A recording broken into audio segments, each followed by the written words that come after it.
Ini adalah mainan kapal otok-otok. Sebuah mainan yang sangat menarik sekaligus aneh kalau kita melihat dari sisi fisikanya.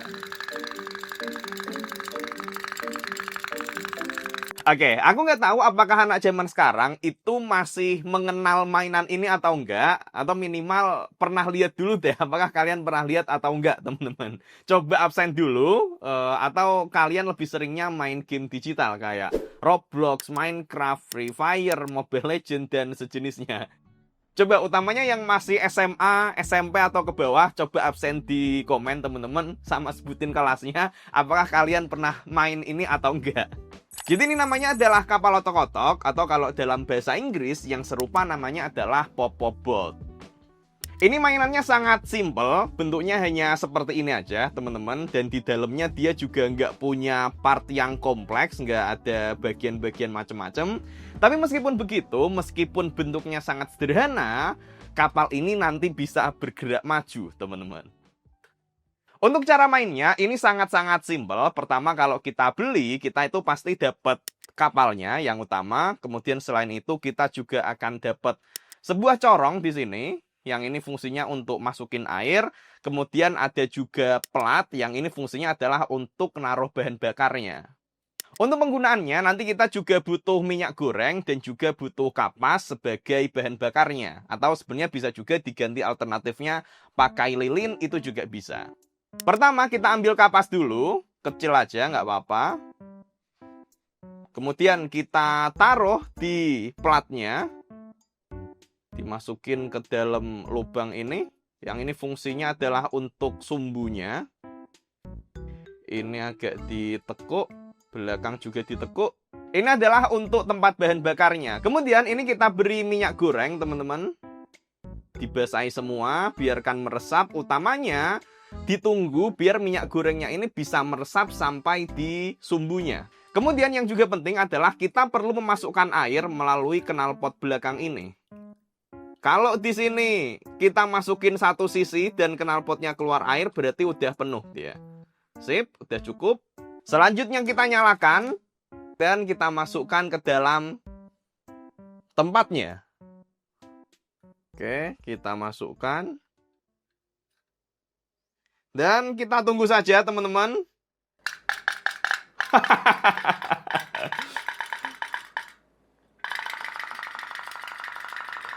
Dan dia pun sudah langsung bisa bergerak di sini.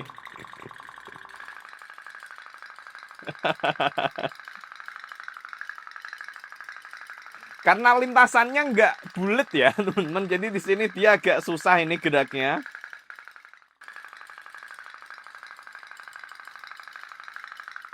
Loh, bentar. Kapalnya bocor ternyata, teman-teman.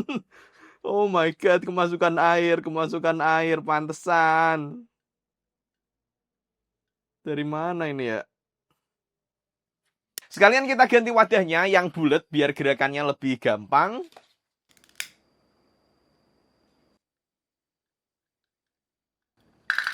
Oke.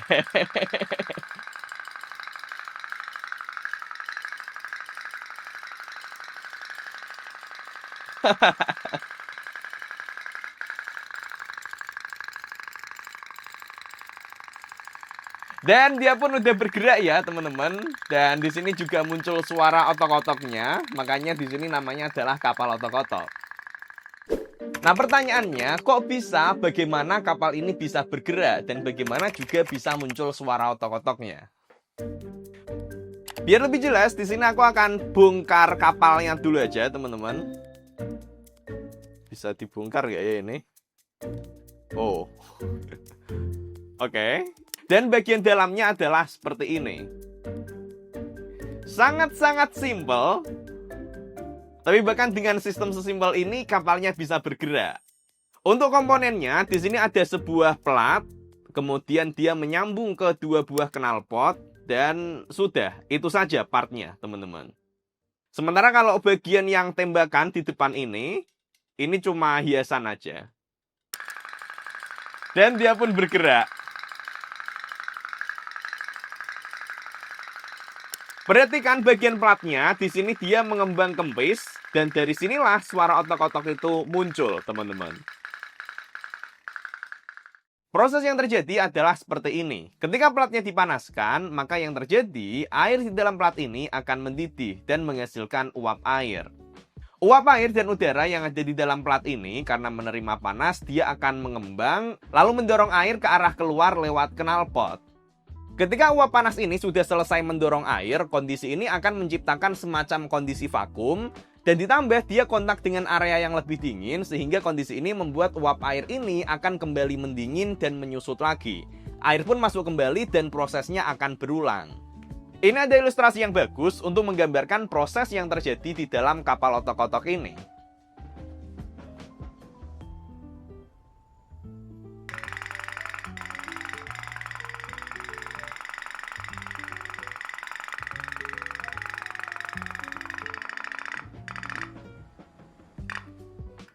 Oke, perhatikan ketika knalpotnya ini tidak tercelup di dalam air, proses yang terjadi di dalam kapal ini berhenti. Yang keluar hanya asap saja, teman-teman. Asap yang panas.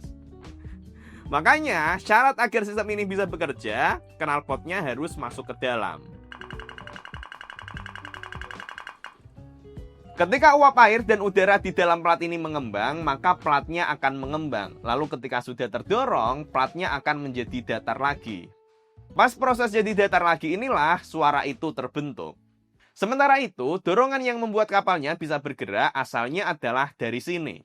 Perhatikan, di sini airnya terdorong. Dorongan air ke belakang inilah yang menghasilkan dorongan ke depan pada kapal. Dan dia pun bergerak.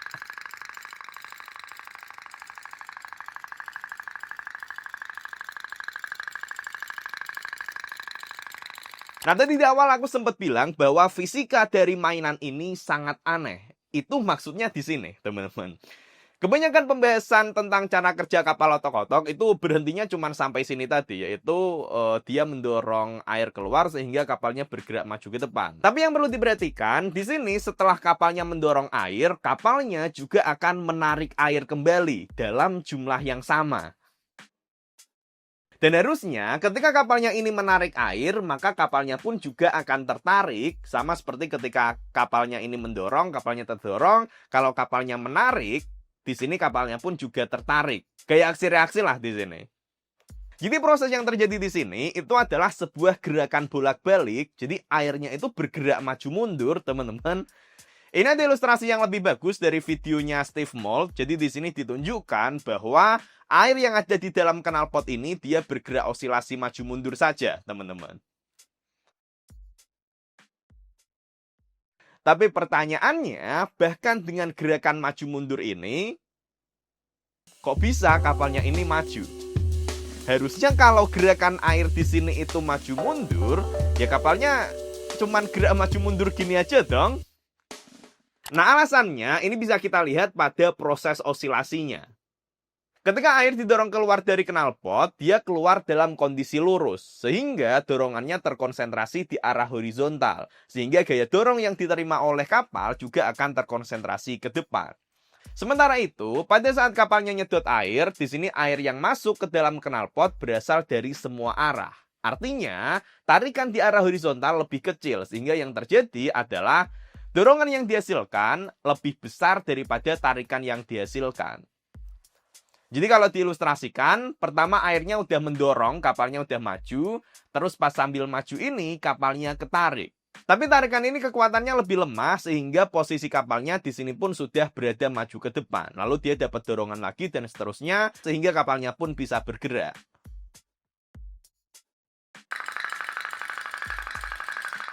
Jadi mekanisme yang sangat simpel ini tanpa ada banyak part yang bergerak ternyata bisa membuat kapal mainan ini bergerak, teman-teman. By the way, kalau kalian suka dengan video ini, aku menyarankan kalian untuk nanti bisa juga membaca buku yang aku tulis, Membaca Semesta Fisika di Sekitar Kita. Karena di dalam buku ini, aku membahas lebih banyak fenomena-fenomena fisika menarik yang ada di sekitar kita. Pembahasan yang aku tulis di dalam buku ini ditulisnya pakai bahasa yang ringan ya, teman-teman. Jadi enak untuk dibaca. Dan di sini juga ada banyak ilustrasinya, jadi nggak bosen ketika baca buku ini. Bukunya ini bisa dibeli di marketplace, linknya ada di sini, teman-teman. Atau bisa juga langsung klik aja keranjang yang ada di sini.